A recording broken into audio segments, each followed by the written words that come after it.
महाभारत युद्ध में रोज का एक नियम,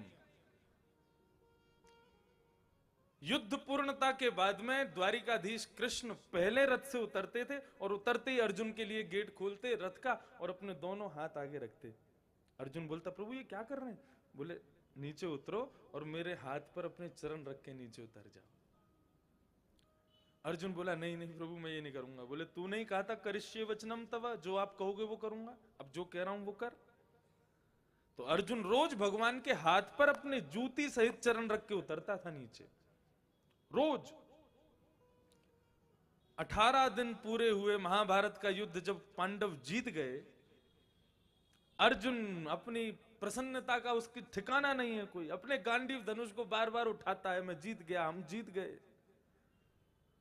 युद्ध की पूर्णता हुई, वापस रथ लेकर के शिविर की ओर आए। अर्जुन बैठा है, गुमान कर रहा है, मैंने जीता युद्ध। भगवान से कहता है, प्रभु उतरिए। भगवान बोले, आज हम नहीं उतरेंगे, तुम उतरो। बोले, क्यों? आज का आपका तो रोज का नियम था कि भैया आप उतरोगे फिर। नहीं नहीं नहीं, आज वो नियम नहीं चलेगा, आज तू उतर पहले। अर्जुन उतर गया। अर्जुन के उतरते ही भगवान उतर गए। भगवान के उतरते ही ध्वजा में बैठे हुए हनुमान जी भी उड़ करके आकाश में चले गए। जैसे ही भगवान उतरे, हनुमान जी गए, तुरंत एक विस्फोट हुआ और अर्जुन का जो रथ था वो जल करके ध्वस्त हो गया।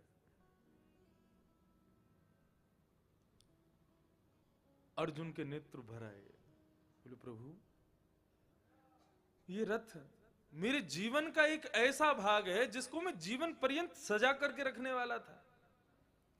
अरे इसके सारथी आप थे, आपने मुझे इस रथ से महाभारत युद्ध जिताया और ये रथ जल क्यों गया?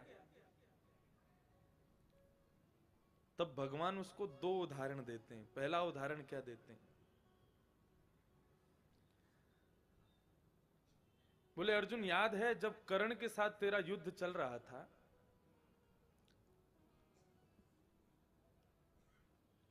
तो कर्ण जब बाण मारता था और बाण आकर के अर्जुन के रथ में, रथ के चक्कों में आकर के लगता था, तो अर्जुन का रथ 1 इंच पीछे खिसकता था बस।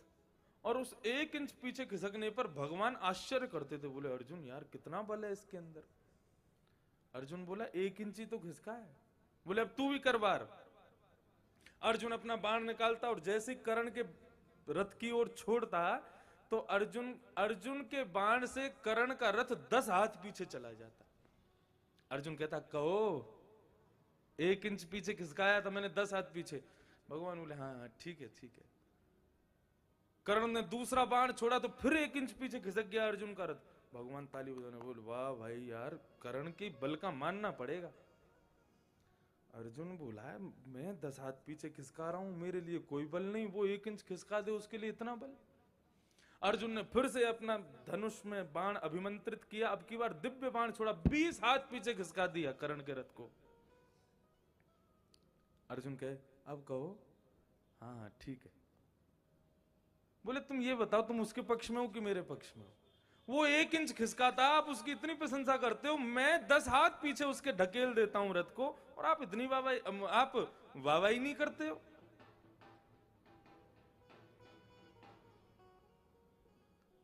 आज भगवान बता रहे हैं, बोले, अर्जुन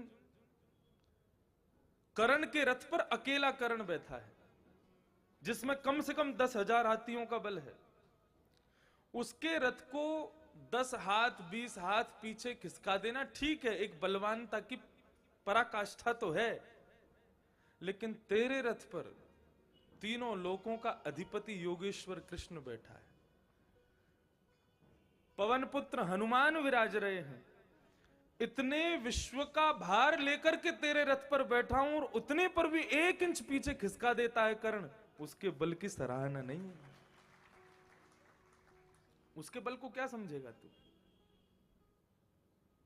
यदि हां मैं और हनुमान जी तेरे रथ पर नहीं होते ना, और कर्ण का एक बाण भी यदि तेरे रथ में लगता तो हो सकता है तेरा रथ रसातल में चला जाता।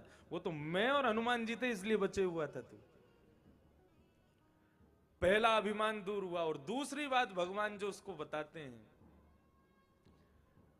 बोले आज तेरा रथ जल करके भस्म क्यों हुआ? पितामह भीष्म, जिन्होंने बचपन से लेकर के संपूर्ण जीवन अपना ब्रह्मचर्य को प्रदान कर दिया, ऐसे भीष्म पितामह यदि हरे भरे वृक्ष को भी क्रोध भरी दृष्टि से देख लेते हैं तो जल करके भस्म हो जाता है वो वृक्ष। ऐसे पितामह भीष्म ना जाने हजारों बार तेरे रथ की ओर क्रोध भरी दृष्टि से देखते थे, लेकिन तेरे रथ का बाल बांका नहीं होता था। क्यों? क्योंकि तेरे रथ पर मैं विराज रहा था। मैं रोज तुझे उतारता था, पहले खुद उतरता था फिर तुझे उतारता था, ताकि तेरा रथ स्वस्थ रहे। लेकिन आज भीष्म पितामह की जितने भी तेज थे वो इस भांति तेरे रथ की ओर घूम रहे थे कि इस रथ का जीवित रहना, इस रथ का स्वस्थ रहना आज उचित नहीं था। तो ये मत सोच कि तू अपने बल से जीता है। वास्तव में तुझे इस रथ में, तुझे इस महाभारत युद्ध में जिताने वाले मैं और हनुमान जी ही थे।